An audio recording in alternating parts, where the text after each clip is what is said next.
Hello and welcome. My name is Tom. This is the Enthusiasm Project, Season 5, Episode 18, and today we're going to talk about how everything is amazing. Or what's the song from the Lego Movie? Everything is awesome. That's what we're going to talk about today because I figured let's just gain some perspective, I guess, is really what I wanted to focus on because I think that is important, and I think all of us, myself included, can sometimes use reminders of just having perspective and why that's important. So that's what we're going to talk about today. Before we do that, though, let's do a few little updates here. First and foremost, the microphone that we're using today. I've decided I'm kind of switching out microphones frequently on the podcast, and it's kind of fun to let you know what it is so you can hear what it sounds like. And so then if you're interested in it, you can check it out or whatever. So today I'm using the Lewitt LCT 240 Pro, which I really, really like. There are a lot of pros to this microphone. It's a condenser microphone. Mine is white, but you can also get it in black. Lewitt makes some really good microphones. The 440 is kind of their I think it's their more premium sweet spot model, but the 240, which is the one I have, I really love this thing. It's one of my favorite sounding microphones that I personally own, and it's I don't know, the build quality is really good. It's just solid metal. I think the sound quality is really good. I got mine in white, like I said, and it looks super sharp, which you can't see right now, but it looks good. It's you can get a shock mount for it. You don't have to, but it really does help to have the shock mount. And the shock mount's white and black. So it's a nice stormtrooper look. And then it has this little nifty magnetic metal mesh pop filter that you can also get. So there's all kinds of fun little accessories like that you can get. But the mic itself, just the basic microphone, is only $150. And I know only $150 is not an insignificant amount of money. But in the world of microphones, that's very reasonable because I really consider that $100 price range to kind of be the sweet spot where you're going to start getting something that is a lot more professional sounding, a lot higher quality, and probably has the ability to last and grow with you a lot longer. There's definitely great options under $100. Of course, the Samson Q2U always comes to mind. Price changes on that, but that, somewhere between $60 and $70 usually is where you can find that, and that's a great choice. But that $100 gate really opens up a lot of things, from pod mics to SM58s, SM57s, all kinds of super cool stuff. Rode NT USB, if you're going the USB route, all kinds of amazing things. So for $150, I think that this is pretty great, and it's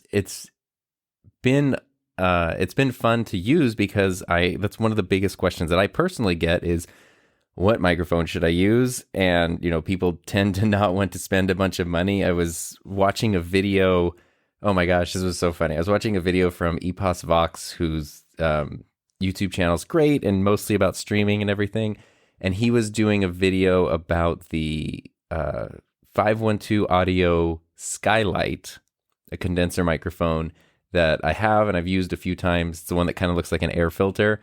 And he was doing a video on that, and he was liking it, and he was really thinking the point of his video, other than being the review of the microphone, was he was rethinking his view on condenser mics, and maybe, I've been sticking with dynamic mics for a long time, but maybe condenser mics are something to think about. And there was a main comment. It was actually one of the top comments because it had 25 replies, but it was a huge essay from somebody that literally had 6 or 7 paragraphs that all started with "you should, you should, you should." And right away, even if you're making a good point, you should not make your point that way because that's an immediate turnoff. And it was basically just telling him why he's wrong with everything and he should be using different microphones and yada, yada, yada. And it kind of went into this other discussion with other people. But there was an interesting point that the guy in the main comment brought up, which was if you want a really good microphone, what you should be using instead of having something right in your face is a Sennheiser MKH50, and it should be positioned out of frame on the boom. And that's what, movies and TV show dialogue is filmed with or recorded with. And that's what you should be using. And he's not wrong, because the MKH50 is a small pencil condenser microphone that you can position far away, not far away, but out of frame at least, and it will it will do a very good job of eliminating other audio and isolating just the audio from the person speaking. So it would be great if you could have a microphone out of frame, but it sounds like this, where there's a microphone right next to your face when you're talking. The problem with that is it's $1,200 or something like that. It's not a cheap microphone at all. And yes, in the world of microphones, you can go up to tens of thousands of dollars. So $1,200 for a professional level thing is very fair.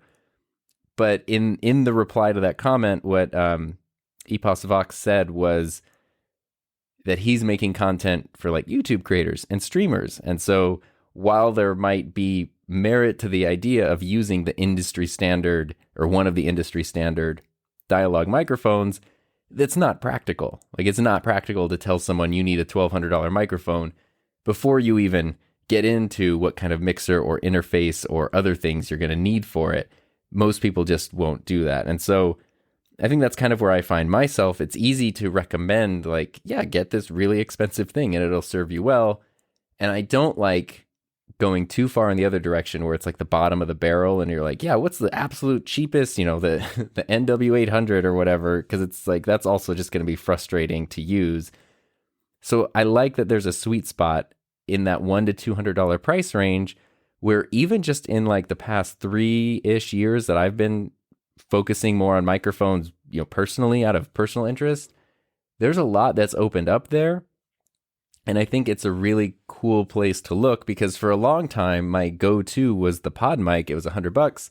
It's super easy to mount. And the pod mic not only has a good sound that I like personally, but also if you're trying to do it for podcasting or streaming, just the fact the built-in yoke and mount that it has is really easy. I know you can get like an SM58 or 57, but I always like mounting those on boom arms always feels weird. And I always have problems with like pop out of the little clips and it's always a little frustrating. And so I imagine people who are just getting started setting up stuff like that and dealing with that. And it's like the pod mic just perfectly, easily mounts right onto your boom arm or your mic stand, whatever you're using, and it's good to go. So that's been a go-to recommendation.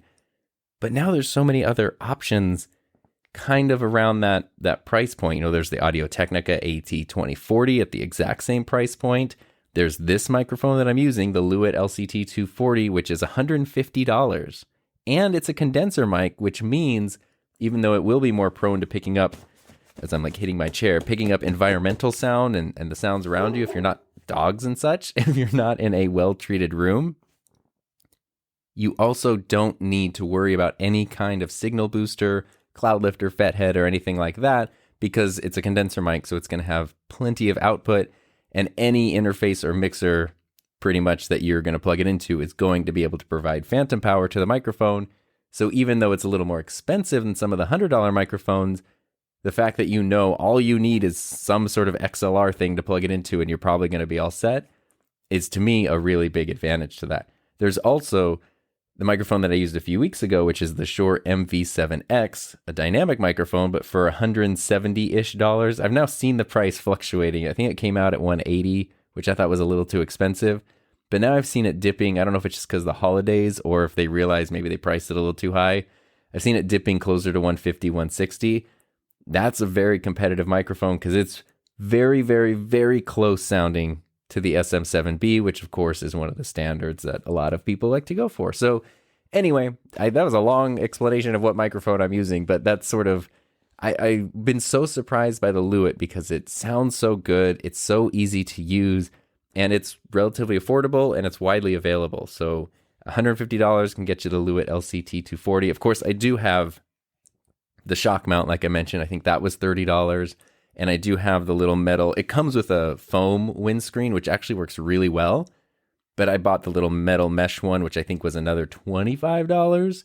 So I ended up spending more than the $150 on the microphone. But you don't have to do that. You can get a working microphone with a windscreen right out of the box for $150. Plus, you get to choose if it's black or white. I think the white one looks awesome. So anyway, that's the microphone that I'm using today, which is super exciting and something that I think is amazing and a really quality piece of gear.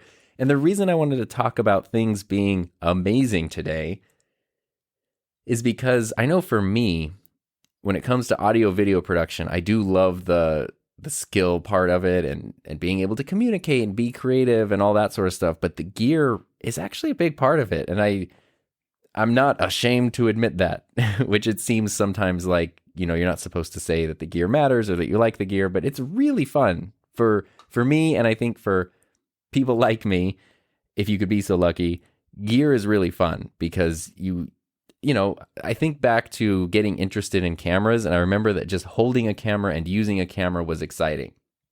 And that's still the case. I love just picking up a camera and pushing the buttons and using it and figuring it out. I don't care what camera it is or anything. I just really like cameras. And then the gear can also open up new possibilities for you. It can open up new creative options. It can open up new technical things. It can smooth out workflows. There's so many different things to learn and so many different ways to combine everything. And that's always something that's fascinating to me. I love watching, behind the scenes videos on people's studios, whether it's YouTube or music stuff or whatever, because I like seeing how everyone can sort of mix and match their version of what works. There's a lot of gear that might be pretty common in different setups, but it's really neat to see, whether it's the way people use a boom arm or what audio system they're using or what cameras they're using and how they've rigged things up. It's always really fun and really exciting to me to see all the different ways that people utilize these tools. And I always learn a lot from that. It's just fun. It's just fun and exciting. And if you're like me, if you're like me, you probably also get excited about gear and stuff to do with gear. And I like holding on to that magic, but we are currently living in a time where everything is really good. And I know it's like, how could you possibly complain about that? I'm not complaining about that. The issue is I think it can cause you to lose perspective, because thinking back to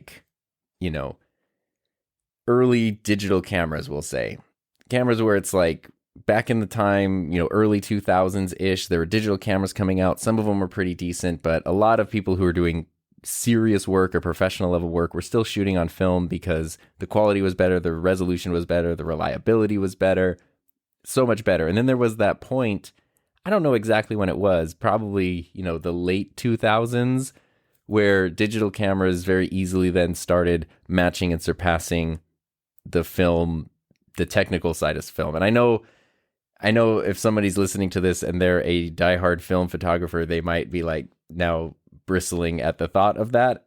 And I'm not denying that film has other advantages, but speaking very broadly, I think of cameras like the original 7D, the 5D Mark II, that kind of stuff where it just made more sense for people to shoot digitally and have that super fast workflow, all that technology at their fingertips, versus using a film camera, even if technically, especially at the time, film was probably going to deliver a better overall quality print or allow you to blow it up more, have more resolution. The digital camera just made more sense. And that was over a decade ago. So they've only gotten better since. And now everything is amazing. You see that also with like smartphones and computers and stuff, which is why stuff like the Apple M1 is such a big deal, because it feels like there hasn't been, which I know it sounds like I'm complaining, it feels like there hasn't been progress for a while. It's like everything's kind of the same, and then something shows up that blows it out of the water, and you're like, wow, there's something new happening. But it's not because things were bad, it's just the technology and the platforms and everything has matured, and so you're not going to make these huge leaps every single time. If you think of, go back to something like the iPhone. Heck, even the iPod. Remember the original iPod was 1,000 songs in your pocket, and it had a green LCD display and physical click wheel, and that was it. And every year they would come out with a new iPod, and it would quadruple the storage. Battery life would go crazy. It has a color screen. It can do photos. It can do videos. It's smaller. It's like every year was crazy. Same thing with the iPhone. I know I'm using Apple products, but that's what I'm familiar with. But same thing with the iPhone, where the first iPhone came out and it was, a very new, crazy thing. But it also, you couldn't install apps on it. It was very slow. The camera wasn't that good. And then the next year you had one that, had 3G speeds and had an app store. And then after that you had I guess you had the 3GS. And then you had the iPhone 4, which going from the 3G series to the 4 was going from what felt kind of like a toy to what felt like, I mean, my iPhone 4 still works. Like it's over on a shelf over there and it still works. It's a super high quality premium thing with the Retina display and all that. And like every year there were these huge jumps. And then it kind of reached a point where it's like, the shape could be kind of different, I guess. The phone's going to be a little faster. The camera's going to be a little better. But otherwise, it's kind of the same thing. Like, I know, again, I'm saying things that might make people upset, I guess. First, it was the film photographers, and now it's the phone people. But Heather just had to upgrade her phone recently, basically out of necessity. We don't upgrade our phones very often. We both had the XR, and now she has the iPhone 13, and I still have the XR. And her phone is really nice, and her camera is way better. And I do like the design of the 13 better, because it's kind of like that iPhone 4 squared off, you're familiar with what the iPhone looks like, I'm assuming. So you know what it looks like. I do like that design better, but really, once you put them both in a case and they're sitting there on like the dining room table or whatever, I can't ever tell which one is the one I need to pick up when it's mine. It's like, oh, they kind of seem like the same phone. Usability wise, my whatever it is, 3-year-old iPhone XR is great. The camera's not the best, is my complaint if I have one. But it's fine.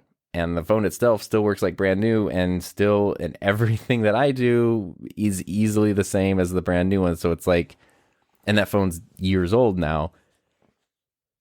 That's very different than I have something now, and the new one is like entirely crazy different. So I think what I'm getting at is that it's easy for us to sort of mistake the maturity of different software of different technologies. Sure, software, why not? And hardware. It's easy for us to mistake those things maturing as things stagnating and then getting bored with it.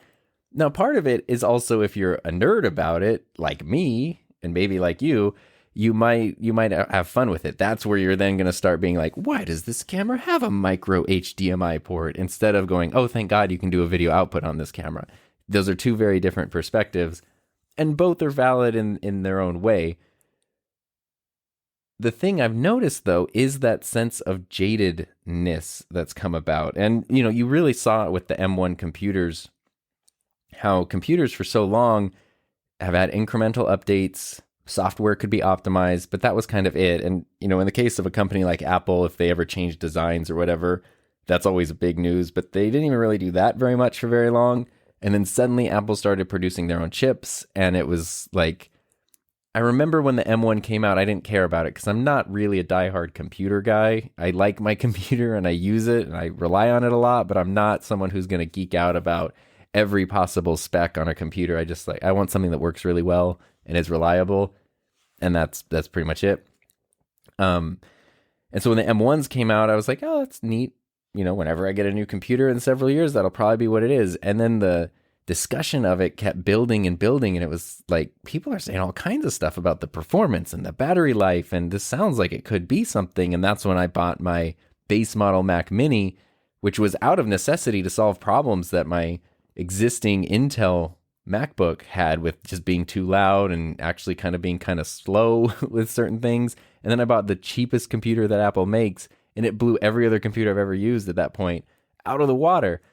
And that was a big deal, which is why I made those videos about it, where I'm like, this is crazy. Like, you have no idea how good this is. And I know people love to join in those videos and tell me I'm an idiot and I don't know what I'm talking about because it doesn't have 1 billion gigabytes of RAM or whatever.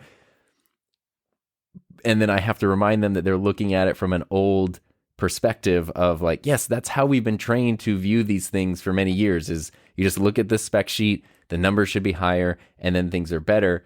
But that's not necessarily the case, which is why this is so interesting. It's like, the numbers don't even mean anything anymore. Like 8 gigabytes, sure, we have an idea of what that means, but the way that works on this architecture is entirely different.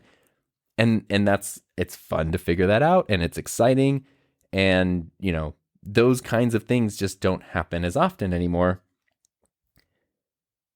Now, the reason that and I'm trying to tie all my thoughts together in a way that makes sense to someone who doesn't live in my brain. But let's go back to DJI, which last week we talked about DJI for a bit. We don't need to get back into that this week, although I appreciate a lot of the feedback and everything that I got after that. It was really nice. the thing about DJI, and one of the reasons I was upset, or one of the reasons I am upset about them not including a more diverse group of creators in their marketing and their promotion, is because their products are really good. You know, if they were just some random, like, I don't know what you would call it, those companies that just take other technology and like reskin it, or, you know, take something like the newer NW800. That microphone is sold under a bunch of different brands. It's the same microphone. It just has a different logo on the front of it. Those kinds of companies, as a creator, aren't something that you probably want to like, wow, I'm, you know, really want to try to reach for the stars and work with that company. But a company like DJI is very different because they're wildly innovative. That's where, you know, where they came from originally, was out of necessity and innovation. And I think that DJI products are so good. They're not all perfect, but they're really good. They're really interesting, and they're so good at iterating on each other that, you know, they have a version of something and the next version comes out. It is going to be quite a bit further ahead than the first one was. It's not just like, you kind of feel like with some stuff, especially in like the phone world and everything, like, you know, the company needs to release a new phone every year, even if they don't really have anything new to release. It's like, oh, look, it's a different color and the camera bump is bumped differently. Money, please. Like, it's just sort of that. That's sort of, you know, where it feels sometimes. Whereas DJI, even though they have kind of locked themselves into an annual release for some products, the jumps between the generations are pretty big. And so that's one of the things that bothers me, is I would like for a more diverse group of creators to be able to experience and share their perspective on those tools, not just to sell products, but to really like help other people, myself included, understand where and how those could fit into your workflow or your life or whatever it might be. So I say that to say that that's one of the reasons I'm upset that their creator base isn't more diverse, but also that I really do like their products, and I think they're a really interesting company that does make exciting stuff. One of the things they made, which they gave to no female creators that I'm aware of, was the Ronin 4D. We talked about that, the cinema camera. I'm sure you know about it. It's crazy cinema camera. And it was very interesting to see a totally different take on what a cinema camera could be. That was definitely fascinating. And it was really interesting too, because nobody expected it. So they did a good job of, there weren't really rumors or leaks or anything. It was just suddenly they announced it and it was like, what the heck is this? That's very different than something like the Canon R5, where Canon already had, of course, cameras in that realm. They had the EOS R and they had the 5D, and you're kind of sitting there going like, well, what would a mirrorless 5D look like? You know, here's what the existing one is. Here's where Canon's going on the mirrorless. So what do you think it would look like? I think it was February of 2020 is when Canon announced that there was going to be a 5D. They just did their teaser, which is like another brilliant marketing move by Canon. They just did their teaser where they're like, 5D, crazy features, it's coming, it's going to be crazy. And they give you no other information about it. And then it wasn't until like July that they announced the camera. And at that point, there wasn't a lot of surprise. It was like, we kind of know everything from what you've told us and dragged out for many months, but also from then rumors and leaks and predictions and all this. Like, it was pretty clear what the camera was going to be from, you know, kind of from the get-go. That's very different than having something totally new sort of dropped on you just out of complete surprise. And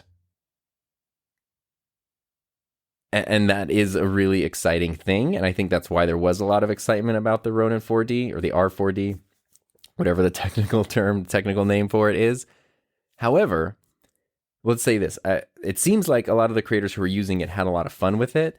And a lot of the people who were in the camera filmmaking world sort of had a similar sentiment, which I both understood and was bothered by, because it's sort of like, it just sort of, I'll explain it. Basically, a lot of people shared kind of what I shared, which was, wow, it's really exciting to see something different. So thinking of the Apple M1 chip, okay, we kind of know what computers are, where things are, what the different versions are going to be. But then you see this and it's totally different, and that's really exciting because you didn't expect it. So a lot of people who had been, whether it was Canon, Sony, some other brand, they're familiar with cameras, they're familiar with, the different models, how the upgrades have been incremental. And then suddenly this thing came out that was just entirely different. Not that it's perfect, and not that it's for every workflow or anything. It's a very expensive, very specialized camera that's not for everybody. But a lot of people were really excited about it because it was so different. And which I fully understand that sentiment, and I understand the feelings behind what people were saying, but I noticed a number of large creators, not physically large creators, I don't know how big they are in real life, but a number of creators with large channels, large audiences, influential people, what they were basically saying was, yeah, I've been so bored with cameras lately, and now this is finally something exciting. And I heard multiple people say that in their reviews, say that on social media, in public discussions they were having with each other, replies and comments and things like that. And that kind of, I understood, like, hey, we've been kind of covering the same stuff for many years, and here's something different that's exciting. But it also bothered me because I thought it pointed out something that I thought wasn't necessarily the best attitude or the best perspective to have. And that's not because I don't understand where those people were coming from, but it's hard to see somebody who currently, is probably making more money a year than most of us will ever make. And not that that's undeserved, just to be clear on that, but they're very financially well off. They're in what is basically, their personal studio has now become a full-on production studio, possibly even with a team of people to hire or working for them. They're sometimes surrounded by literally hundreds of thousands of dollars worth of gear, have had access to every major, camera release in the past few years. And then to just sort of be like, that stuff is all boring. I'm bored by it. It really, the reason it bothered me wasn't to have that perspective, but it was thinking back. If you go on like a lot of those larger channels and you go back several years, that's when you see somebody probably in less than ideal lighting, sitting in the corner of like a spare part of their house or their apartment or something, on a little side table, just sort of telling you about like, what's in my camera bag? Here's the camera I bought 3 years ago, and here's a lens that I use for things. Like, that initial excitement of having fun making videos, talking about gear, having a passion for the different tools that you're using, to go from that to, sitting essentially on a throne of gear and being like, this is all boring. I want something that's different. This camera has a gimbal built into it. Finally, that different thing is here. It just didn't sit with me well. And I saw a version of that sentiment, I should say, expressed many different times from many different creators. Again, understanding where they're coming from and saying essentially the excitement over, wow, this is something totally different that we haven't seen before. But that perspective of, I think, so another thing it reminded me of was Peter Lindgren made a video a while ago. I think it was on his vlog channel. I don't really remember. And he's been vlogging like crazy. So you might have to like search for it if you go to his vlog channel. But he made a video that was about how he feels less excited about gear now than he did a few years ago. And in that video, he talks about saving up to buy his Sony a7 III when that camera came out. And that was a big deal. It was like a $2,000 camera. He saved up a whole bunch of money. He bought the camera, and then he used everything. He learned everything about the camera, used it for everything. If he bought an accessory for it, like a gimbal, I think he even specifically talks about his first drone in it, actually. Maybe it was, I think he might have talked about the Ronin S, the original Ronin gimbal like that. And I think he talks about his first drone, where it was like a very big deal to spend this money on a drone and to have access to this tool and to invest in that. And of course, you're taking care of that gear. You're using it for everything. You're becoming an expert in that gear because it's what you have. You're not using it for a week and then a new thing comes in. That is what you have. And you're going to put tons of hours into it, tons of time and energy into it. And then that also makes that tool become an integral part of your life, because you have, if you're like me and you get weirdly sentimental about stuff, you have a sentimental attachment to the tool because it's been with you through so much, and it's been around all these different experiences. But also, as you get more and more familiar with it, this is one of the reasons I really love the EOS R so much, is I used it so much that I could operate everything with my eyes closed, which is a very terrible way to operate a camera. But in theory, I could because it was such an extension of just like me, and I knew everything about that camera. That's very different than like, here's the new thing for this week or for this month or whatever. And okay, cool, I got this now and I'm checking it out. This is great. Okay, here's another new thing. Here's another thing. And that's what Peter talks about in his video is even though he's getting better gear now and he has more of it and it's better and it's all exciting, he's finding himself feeling less excited about it than he used to be about his like even less high quality gear because there is so much of it and he doesn't really have that chance to like, he hasn't made that sacrifice to get it. There hasn't been a journey to get it. It's sort of just something you find yourself with suddenly, and it doesn't have the same value as when you work really hard for it. Now, that's not to say that the only way that something you have is going to have value is if you break your back to save up money for a year to get it or something. But it is an important thing to point out that of just keeping this perspective. And the thing that really drove this home for me, well, actually, there were a couple of things. So one of them was another video from Gerald Undone, which you probably, if you're listening to this, I'm guessing you might have seen this video from, it's probably like 2 months ago now. I think the video is titled My Problem with Tech YouTube. And in that video, it's very interesting. Gerald explains, it's almost like he's looking out from like a gilded cage. Like his channel's doing really well. People respect him. People love him. He's, literally companies like Sony will just post his videos as explanations for products instead of their own videos because it's like better than what they could make and it's so accurate and detailed and trustworthy. But in doing that, he's created something where now to make a quote unquote Gerald video, it kind of has to be in this certain thing and it's very specific. And in the video he made about this, he's talking about feeling like he doesn't experiment as much as he used to or would want to. It's sometimes overwhelming to make videos because the process that goes into them to create what he feels like they need to be, because that's what people are expecting and demanding, is really difficult. And that video was kind of his way of saying that, and then also prepping people for, after this, you might see videos that are a little different. And it's been fun to watch him kind of experiment since then. I think that's great and that's awesome. But in his video about where he explains these feelings, he's kind of going through his studio, and at one point he shows a pile of boxes, like product boxes that are all unopened, very like high-end gear, lots of really cool stuff. I don't know Gerald super well, but I know he's someone who originally got into this because he's interested in, he likes tech, he likes the tools, he likes the equipment, likes the gear, and that's where there's an excitement for that. And this stuff, he was so like overwhelmed by this pile of products that I don't know the requirements they were sent with, if it was, he had to do a video about it, or if some of them were paid things, or some of them weren't, or whatever. So I don't know what the workload really was represented, if there was stuff there he could ignore, or stuff he was obligated to do. But it was a big pile of stuff, and he was just feeling overwhelmed by it. And of course, in the comment section to that video, there are a bunch of people saying like, oh, poor you, getting a whole bunch of free stuff. Must be nice to get free stuff. If you think this is miserable, you should go get a real job and let us have the free stuff. It's like all those dumb, ignorant comments like that. And it's not, I'm speaking for, I'm making a lot of assumptions about Gerald, but I feel like this is pretty accurate. It's not that he doesn't appreciate the free things.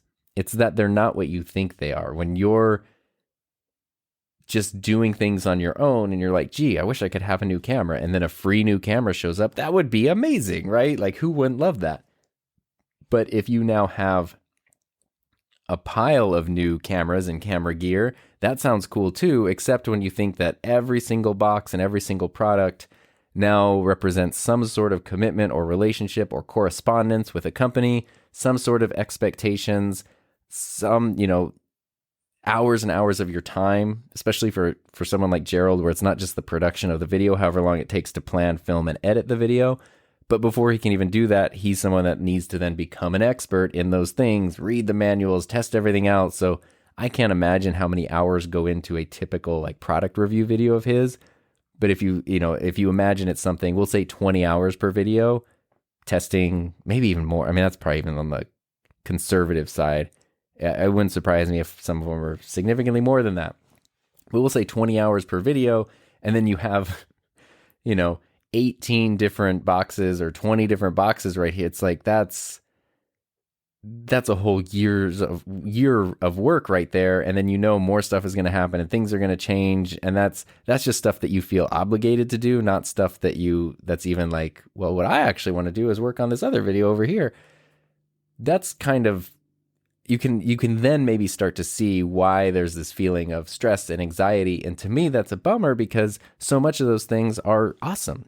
So much of that gear is really cool and is something that you would have been, or he would have been purely excited about at one point, but now it represents kind of a commitment and an obligation. And so that is one perspective of how, as people's audiences grow and their channels grow and their business connections and their influence grow, you can sometimes find yourself burdened by the things that used to excite you. And that's I don't have a solution to that. I don't have a cure or an answer to that, because you could easily say, well, okay, well, don't take on any more of those agreements. Don't take on free stuff anymore. But then, if that's what's growing your channel and your audience, you would probably be scared to do that because you would feel like, hey, this might now make me feel like I'm going to kill my business, and that's, I think everybody who does YouTube, whether it's full-time, part-time, whatever, has the fear that like one day it will all just disappear and vanish into thin air. And so I'd imagine there's all kinds of complex emotions in there. But looking at that and seeing all these cool tools that at one point would have brought nothing but excitement and joy are now just bringing anxiety and dread, it really did make me sad. And then thinking back to, how much it meant I would say for any of us who use tools, when you work really hard and you get a tool that you want and it's amazing, that is a very specific feeling versus just having stuff kind of piled on you, which is its own weird, its own weird double-edged sword. I've even gotten some of that in some of my videos where, whatever it might be, a Rode boom arm or a microphone or something, where I'm like, oh, this was sent to me for free. As you know, just because it's free, I'm talking to you now, not quoting myself in the video, but as you know, if something's sent to me for free, it doesn't mean I have to make a video about it, because the whole ethics statement, all that. So I don't have that pressure of, like something shows up and it's like, oh, geez, here's another thing I have to do. And this, so luckily that's good. It is also limiting because who's not going to be getting a Ronin 4D or whatever, who's not going to be getting the really high-end expensive gear is me, because companies don't want to give that out to someone. They're like, you're not even going to make a video about this? Like, what are you doing? Yeah, so it is limiting, but at least it does help alleviate some of those feelings. But still, in the comments, every time I make a video where there's something that I'm like, okay, this was given to me for free, because of course you have to disclose that at the beginning of the video, there's always a handful of people who will pop up in the comments and say like, must be nice to get something for free. Oh, I wish I could get something for free. And it's sort of like this weird, it reminds me very much of a version of what we talked about in last week's episode about like, when to push yourself to work really hard and when to take it easy on yourself and those sorts of things. Because when I read those comments, it reminds me of like if you were sitting next to someone and like they were handed a paycheck and you were like, oh, it must be nice to just be handed a check of money. And they're like, yeah, but I'm getting this because I worked the hours and this is my pay for the hours. And what I mean by that is, yes, it is a privileged position to be in where a company will just say, hey, we'll send you a thing for free and no obligation. But that's not something those companies would have done 4 years ago for me. That's something that, did you put in your 10,000 hours building something? Have you not only worked to create something, but then also been fortunate enough to receive support along the way from your audience and from a community that also helps push you and helps you grow, that puts you in a position where it makes sense for a company to even consider giving you something for free. So it's free, but it's also like it's free because of the work and effort that went into making something. So it's not like free. You know what I mean? I hope that makes sense. But the angle I'm getting at is that even when stuff is given to you for free, you can still appreciate it and you can still be fascinated by it. And I was gonna say love it, but I know it's like we shouldn't talk about loving gear and tools, but I think we all have tools that we love at some point. you can still appreciate those things in very much the same way as if you had like saved up money and bought it at full price. If you kind of keep it in that perspective where you remember the reason it's free is not because, you're entitled to it, but because it is a result of a lot of work, a lot of effort, time, energy, money, all these things that you put into building something to put you in a position where a company would even consider sending something your way in the first place.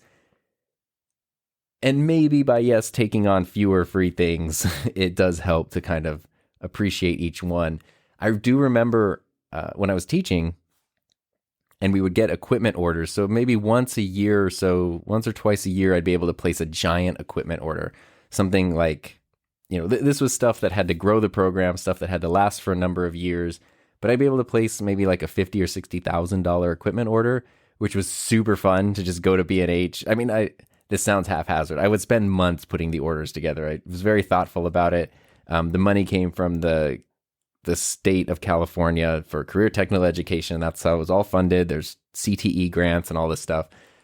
Anyway, I would spend all this time putting together things based on what the students needed, what the program needed, where we were at, where we were going, all these things.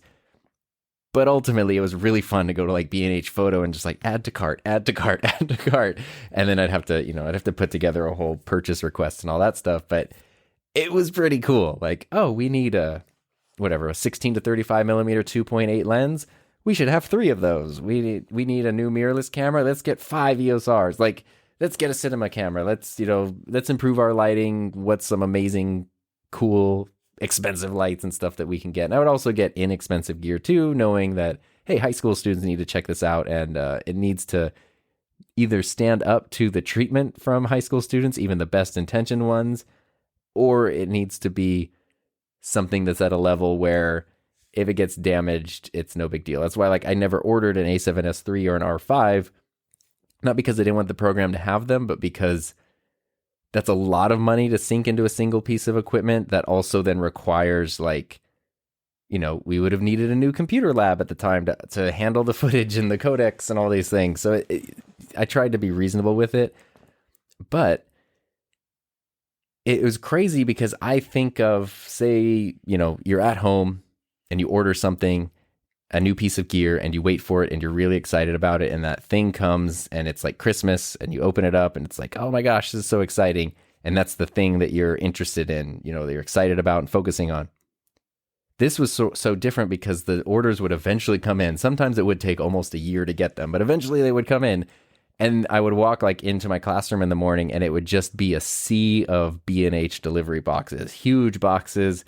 And it was just like, oh my God, I don't care if I'm coming in on the weekend. I don't care if I'm staying super late tonight. Like, I'm going to open all these boxes. I'm going to see what's in here because I need to inventory it. It's very important that I double check the accuracy of the order. And it's not just because I want to dig into all of this gear, but that would be incredibly fun. But there was something I noticed, which was a very different feeling of when you order your one, say you order a camera that you've saved up for and that camera comes, versus opening a box that has 7 of those cameras in it. It's this weird thing where it's like you really value one thing, but when there's a bunch of them, you're just kind of like, here's, it's weird. Like the value does shift. And I noticed that just in my own feelings about gear. And that's a small example of, being a teacher and working with camera gear. But I think I see that same thing happening a lot in the world of YouTube and content creation, where people are sent stuff for free a lot. So you still can appreciate it, but you have to kind of stay on top of yourself to keep things in perspective. And a thing that happened this week, which I found very interesting, was I got a package of free lights from Nanlite, which was awesome.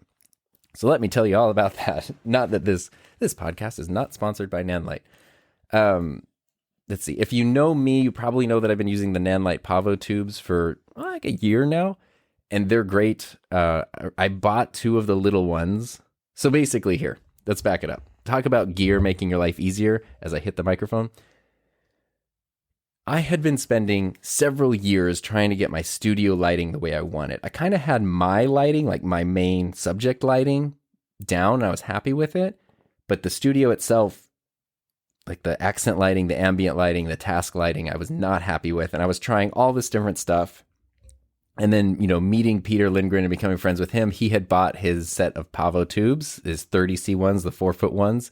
So I think he had 2 of those, and he's like, yeah, these are the coolest lights ever. You'll love them. I was like, oh, I really want those, but they're expensive. It's like $800 for 2 of them. I don't want to spend that much money on lights. So I kept trying to find, what if I got this LED light from Amazon? What if I got this Home Depot light? I would even borrow lights from school just to see, just to test out different ones and see what would work to get me the lighting that I wanted.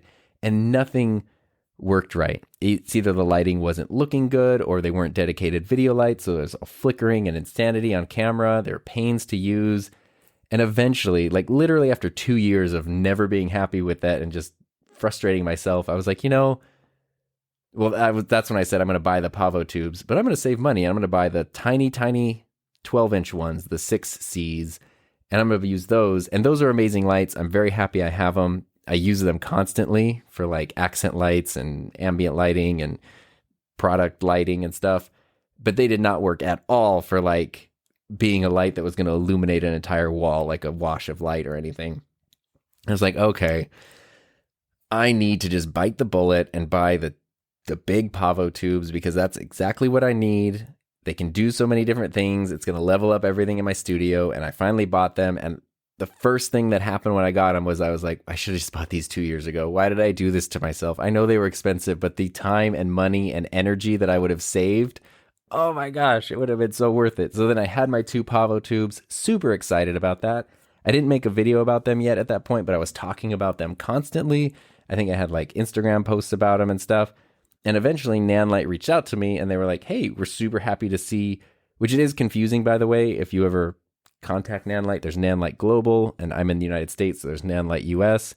It's the same like product company, but different wings of the same company. So sometimes it's different, basically.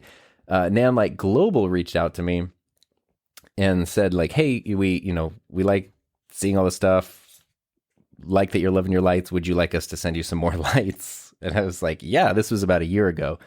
I said, heck yeah, I would. And they said, sure, we'll send you some more Pavo tubes and stuff. Of course, we talked about the ethics statement. They knew that just because they were sending me lights didn't mean they were getting anything in return.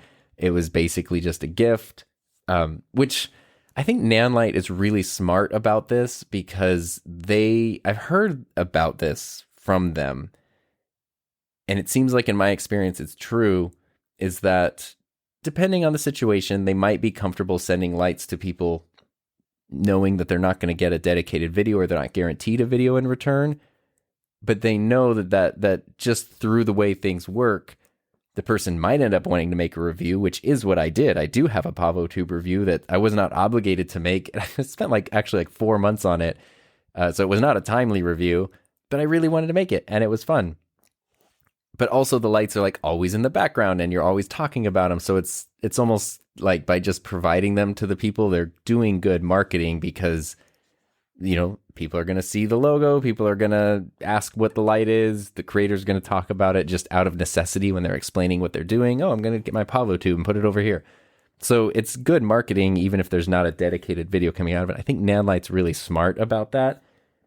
Anyway, they sent me some Pavo tubes and they also sent me the Forza 200, which has been my key light ever since. I really love that light. They sent me the Forza. They sent me 2 of the tiny Lido lights, which I did kind of ask for those because I was very curious. They're very small, almost like on-camera lights, like almost like little spotlights. They're not super premium or super expensive or anything, but I never heard anything about them. And they're pretty cool. They work really great as like ring lights, not ring lights, but like a rim light. Heather has one in her office. That's her hair light in her studio setup, and it works great. And it looks awesome for that. So they're super cool little lights. And then they sent me 4 Pavo tubes. So now I had bought the 2 little ones. I had bought the 2 big ones, and then I had 4 full-size ones additionally. So I had 6 full-size Pavo tubes, which was crazy. And that's why my Pavo tube review, like, as much as I could, I tried to have all 6 lights like on and in the background. Like I tried to take advantage of having 6 tube lights available because it was amazing. And let's see, Heather's not a gear person. So sometimes people, speaking of people who like love gear and get excited about gear, that's not her. Like she wants the results of the gear. She wants good audio. She wants good video, but to do that as simply and easily and friction free as possible is kind of her goal. She doesn't want to have to like learn everything about every piece of gear. And sometimes people see like, Tom, you have all this gear. Like, why doesn't Heather have that? Why is she using something else? And it's like, trust me, I'm not keeping things away from her. She doesn't want that. I've had people say like, why is Heather using a USB mic? You should get her a Rodecaster. You know who doesn't want a Rodecaster and would like, it'd be a nightmare if she had one? It would be Heather. She has no interest in one. If one day she decides for some reason she needs one, yeah, of course, I'd love to make that happen. But what she wants is a simple microphone that plugs directly into the computer and then it's done. So I had all these Pavo tubes. And the reason I bring that up is because Heather took one for her studio. And I know like I have a bunch and she has the one. That's all she needed. That's all she wanted. She just wanted one as an accent light and that's it. So she had a Pavo tube. I had 5. And then they kind of found homes within my studio. They solved all of my lighting problems that I had. I've been completely satisfied with my lighting setup like ever since. Basically, I have a number of them positioned kind of where the floor meets the wall, sort of doing wall washes, and you can change the color of them, of course. You can change the color temperature of them, the intensity. They're awesome. And then I have one kind of in a corner, which you can sometimes see in the background of videos. So those 4 of them sort of have permanent homes. And then I have a 5th one that does not have a permanent home. It's just always fully charged, leaning against the wall, so I can grab it and use that when I need it for something, some kind of special project or shot or whatever it might be. And that's worked great. And there's no complaints about having 5 Pavo tubes available because that's crazy. But if I had to complain, it would be that it's actually kind of hard. If I want to use more than one, I have to tear down my studio lighting. Like I have to take everything, disconnect them, which isn't hard, move them out. The most frustrating part is to then like reset the settings to get it back where I needed them to be for my studio and then put them back. I'm always writing down like settings and stuff and saving them. And then the other part is when I take the lights out of the studio, well, then it messes up the studio lighting. So if say I have something on my desk that I'm filming and I want to use these lights for a certain effect, well, now that they're not in the studio part or studio part of the room, that part of the room now looks weird because the lights are over here. So it's like, I kind of found myself thinking like, I almost want more Pavo tubes, which I thought was a ridiculous thought. I was not going to get more Pavo tubes, but then Nanlite came out with like a new generation, Pavo Tube 2.0. And I thought they seemed amazing. And at this point, Peter Lindgren has been a Nanlite ambassador who has like what seems like unlimited access to the Nanlite warehouse. He's like 20 Pavo tubes, every possible Nanlite model you could think of. And he's like, yeah, the new ones are amazing. They're so good. Okay. And I don't really have any complaints about the old ones, really, other than like a few things I mentioned in my review, like usability issues with, the knobs don't lock or whatever. But they're great lights. Otherwise, no complaints. And the new ones are even better. But they're also a little more expensive. So I wasn't planning to buy them. I just wanted them. It's like maybe one day if the channel really, really takes off and, money comes in, maybe I'll get them. And then Nanlite US reached out to me like 2 weeks ago and they're like, hey, Tom, like we love your videos. We'd love to send you some new Pavo tubes if you want to check out the new ones. We read your ethics statement. Like we know how everything works. It's not guaranteed in a video or anything like that. But if you want them, just let us know. We'll send them to you. And I said, sure, I'll take it. And I had no idea. I wasn't even going to ask like, well, how many Pavo tubes are you sending and which exact models? They might have even said, yeah, I think they said, we want to send you some lights. If you're interested in the new Pavo tubes. So I was like, I don't know what that means. But there's no obligation on my part, and I am interested, so I'm going to say yes. And I got it, and they shipped me a box that was giant and heavy. And when I opened it, inside that box were 6 different lights.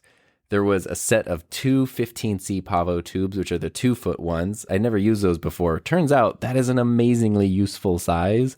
The 2-foot Pavo tubes are like, it's a real sweet spot. So there's a set of 2 of those, and then there were 2 sets of 2 of the big ones. So 4 4-foot Pavo tubes altogether, which now means that in here, I have 9 4-foot Pavo tubes. There's 10 of them altogether because Heather has one in her office, but I have 9 of them in here, plus the 2 15Cs, the 2-foot ones, plus the 2 6Cs that I bought originally. So that's a lot of lights. I'm like trying to look and count and do math right now. So 8 of those lights, those very expensive, nice lights, were provided for free, and that blows my mind. And as soon as I got the new Pavo, I've gotten free products before, but for some reason this just hit me entirely different, because as soon as I got these, not only was I just so excited to have them because I actually really wanted them and was trying to not spend money on them, but they solved a bunch of problems with my workflow, because now my studio lighting can stay as it is unless I choose to change it permanently, but it can stay as it is. I was even able to put a light in a different location that, like, it's hard to explain, but it makes things better. It can like live a little more permanently there. And all of the new Pavo tubes, since they can do more than the old ones, they have more functionality, they're a little more durable, all that kind of stuff. They do not have homes anywhere. They're just free-floating lights that I just keep fully charged. And whenever I need something or have an idea, I can just grab any one of them, any number of them, and I have these lights constantly at the ready. I've been using them so much. It's made my life so much easier. And I know it's insane to have whatever number it is of these 9 of these very expensive lights. But it's like, as soon as I got them, I just kind of was, there's so many emotions. That's really what it was, because I got these, I opened them, I tested them out, and then literally I had tears in my eyes because I was so happy to have these tools that I was so excited about, and they were going to make things easier for me. They were going to make new things possible for me. And then it went back to thinking kind of what I mentioned a while ago, 4.5 years ago, like, this was not a thing that would happen.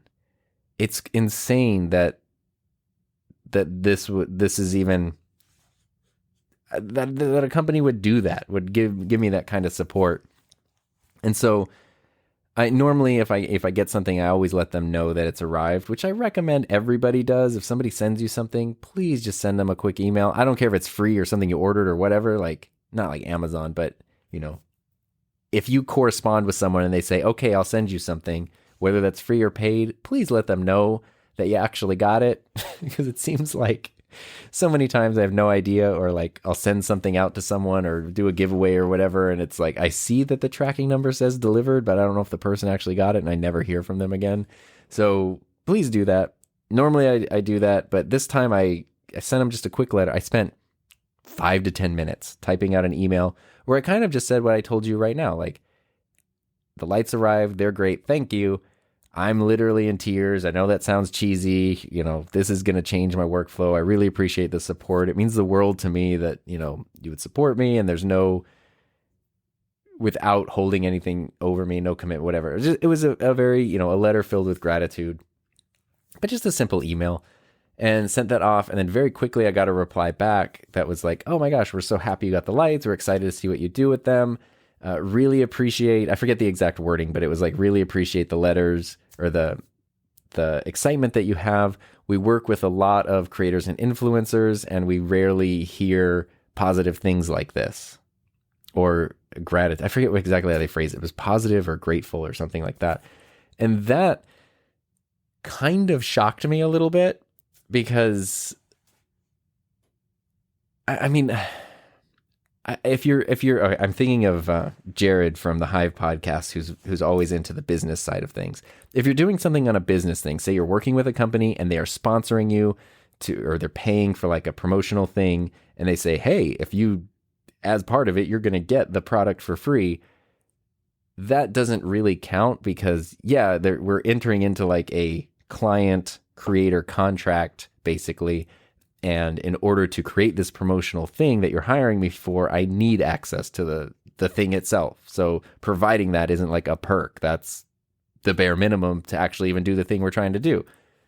So I get that. And I get that in those situations, maybe like you don't have to gush, what was I going to say? Gush gratitude over the company for just doing what they're supposed to do. But in other situations where I would imagine, the people who are part of the marketing team at Nanlite, they have to reach out to all kinds of creators. I'm sure there's all kinds of different deals and agreements, and whatever circumstances they send equipment out on. And I would bet that a lot of people, after getting that letter, I would bet that a lot of people either never say anything again, fall through on commitments, or even show bits of entitlement or something. I can only imagine what it would feel like if you like, hey, creator, we love you, what you're doing, want to support it. Would you like some Pavo tubes? Sure. And then you get an email. It's like, why'd you only send 4? I wanted 8 or something. Why'd you only send 2? So it made me sad to think that there seem to be a number of people who are getting a lot of really good stuff sent to them for free and not showing any sense of gratitude towards it. And then I also see that kind of thing I think we've all seen videos like this where somebody will get a lot of something for free. And I know this might be for the video itself, like to get the views or whatever, but they sort of treat it poorly. I mean, how many YouTube channels were there that was like, will it blend? Will it smash? Will it do this? Where it's just like, hey, new iPhone came out. Let's throw it off a ladder. It's like, or not. You don't have to do that. Like, it's not for science. You don't need to do those things. But I think I think there's a very big difference between getting a set of lights and sitting there going like, oh my God, these are tools that are going to like expand my creative options and possibilities, versus getting a whole bunch of lights and then going like, oh, we can totally abuse these, or, they look like lightsabers. Let's just smack them against each other like lightsabers. Who cares? We didn't pay for them. They're free, whatever. Like that kind of attitude is bad. And I would encourage everybody, whether you pay for something, get something for free, whether it's big, small, whatever, to appreciate the tools and the resources that you have. And the thing that I have found works is sometimes you can't necessarily use everything, but there's probably someone who can. And whether that's like a school program, a friend, a family member, whatever, somebody in your audience, maybe. Sometimes you can use stuff and then pass it on to somebody else who will really put it to good use. And that's what I try to do. Everything I have, I try to make sure it gets used and appreciated. If I don't have a direct use for it, or it doesn't get used very often, then I try to find a new place for it that it will. So as silly and crazy as it sounds to have like this insane collection of Pavo tubes, every single one of them gets used many, many times each week, or will continue to get used many, many times each week. So they're not sitting around collecting dust. And I guess another thing that I learned, so this is what Tom learned this week, but another thing that I learned was the idea of just sending a thank you email for receiving something seems pretty basic, right? Like that's the bare minimum you would do, right? And it turns out I don't think that many people do that. And it reminded me very much of when I was teaching a few years ago. I was having a conversation with one of our administrators who had been a teacher for a number of years. I met her when she was a teacher, and then she had reached a point several years ago where it was like she was really frustrated. She was about to leave teaching because she was kind of done with it. And she ended up at this crossroads where it was, do I leave the profession or do I go into administration? Because she was finishing up an admin credential program. And she decided to go into administration. And you can hear a lot of bad things about school administrators. Fortunately, I was able to work with a lot of really great ones. And what I imagined her thing is when she made that decision was I told her it was like grabbing a torch and going into the dragon's lair. I just imagine like going into a dark cave to like battle the beast. You could have turned and left and not done that, but you wanted to go in and try to like do good. And she currently is doing all of those things.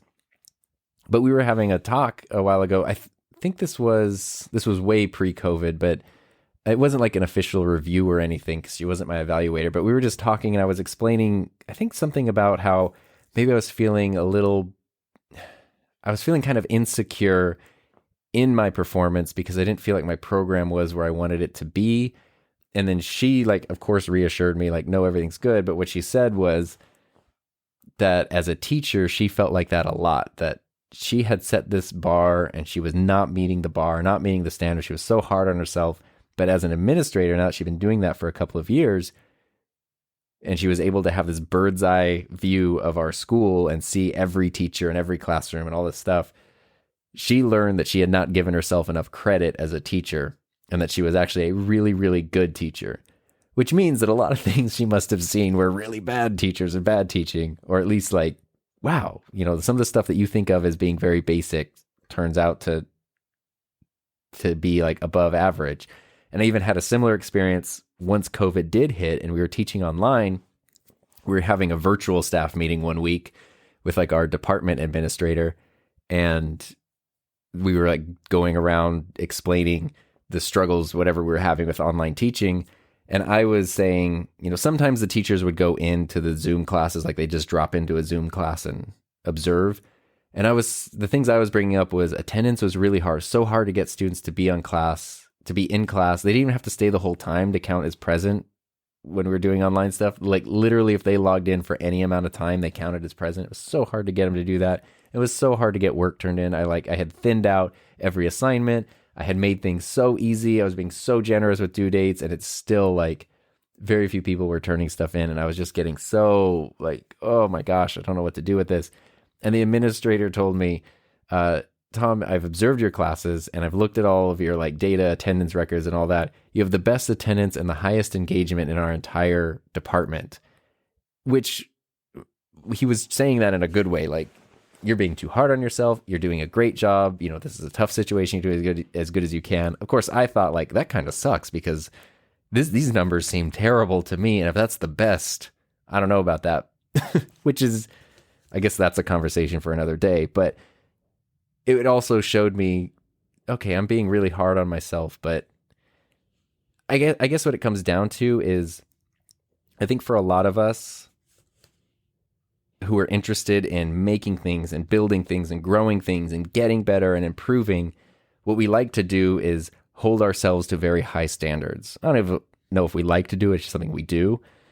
We hold ourselves to these high standards. We want to be the best. But in doing that, and I'm not saying it's a bad thing to do, like set the bar really high, but we try to be the best. And in doing that, we forget that it doesn't actually take that much to just be above average. Because average is pretty it's pretty average. And if you're just above average, you're already kind of doing some exceptional stuff. So that's where it's like literally just sending a thank you letter to a lighting company for sending me lights was like, oh my gosh, we can't believe this. And then fun follow-up to that, I got an email notification that was like, UPS package on its way for delivery this week from Nanlite. And I was like, I don't even know what this is. So, like, they did not tell me they were sending me anything, but it seems like they appreciated the gratitude. And then now there's something else coming. I have no idea what.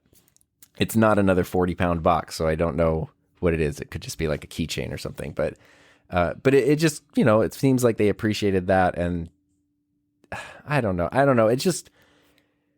It's so easy to get jaded by things. It's so easy to feel overwhelmed by stuff. And there are certain situations, like the one I brought up with Gerald Undone, where it makes sense that he would look at a pile of equipment and feel kind of a sense of overwhelming anxiety because of those circumstances.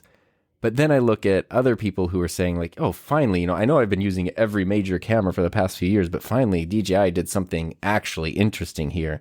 And it's just like, please stop with that attitude and like actually appreciate the stuff that you have, or like, please try to recover some of that perspective that, brought you to this in the first place. And Peter Lindgren's video was a great example of really like taking the personal assessment and trying to,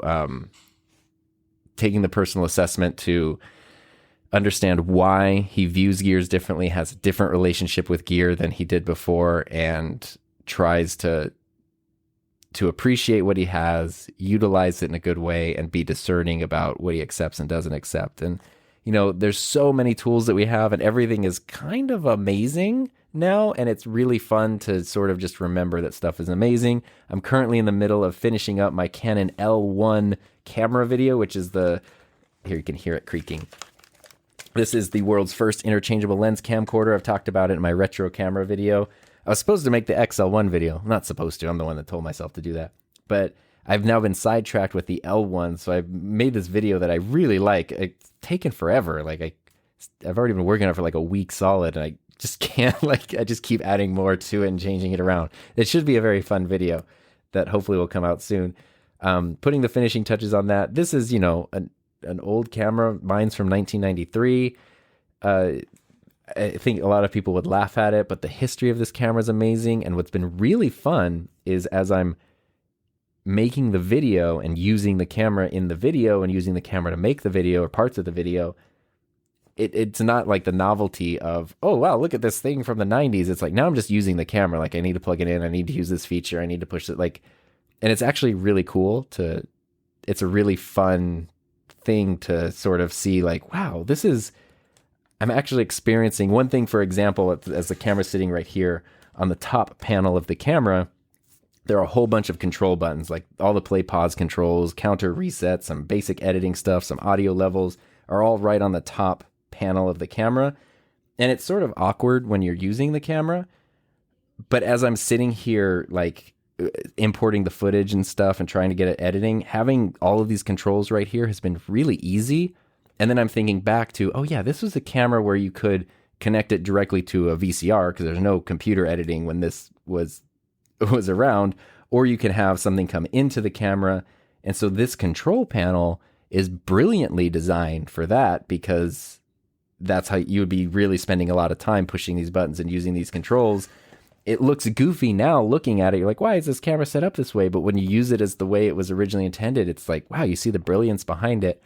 And it's so fun to, like, every tool has that kind of thing. And I don't know, if you have a lot of gear, I would say spend some time really appreciating your gear, maybe learning some new things about your gear, maybe open up the instruction manual, see some new features that you don't hear talked about in a YouTube video or a review or something like that. And just have fun with it and appreciate it and enjoy it. And if you have gear that you don't like, you're not having fun with, you're not appreciating, give it to someone, like find someone who will and give it a new home, make someone's day, sell it for a little bit of money if you want to. But sometimes, if you have something that's literally doing nothing in your closet and you're not planning to sell it right now anyway, and you give it away, that can also be like, that can kind of make it more accessible to someone who wouldn't have been able to purchase it if you had sold it. So just something to keep in mind. Thank you for listening to my rambles. If you have any thoughts, questions, as always, you can send them to tom@enthusiasmproject.com, either text, video, audio, I don't know, carrier pigeon, whatever else you want. And I'll include them in a future episode. And I think that's about it. Yeah, we did it. All right. So thank you so much for spending your time with me. I appreciate it. I hope you have a safe, happy, healthy, fun rest of your week, and I will see you next time.